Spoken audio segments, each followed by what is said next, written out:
Donald Trump is suing the BBC for billions of dollars. That is what is breaking right now. What we're finding out is Donald Trump just filed a lawsuit against the BBC seeking at least $5 billion in damages. The lawsuit circles around how the BBC had edited Donald Trump's January 6 in a documentary for Panorama.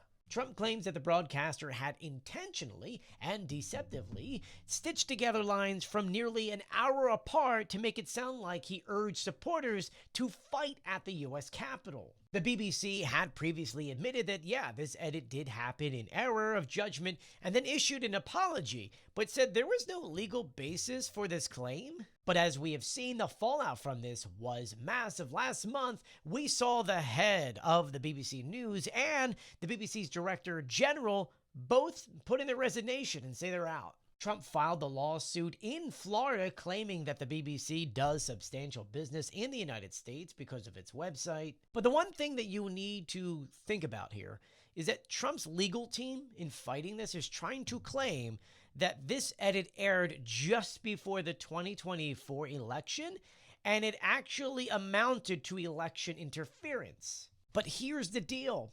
The episode of Panorama never aired in the United States, which kind of goes, wait a minute, there's no legal argument in there. At this time, the BBC has not responded to this since it is the middle of the night inside of London, but this case, as it moves forward, will test how far the U.S. courts can reach into foreign media organizations.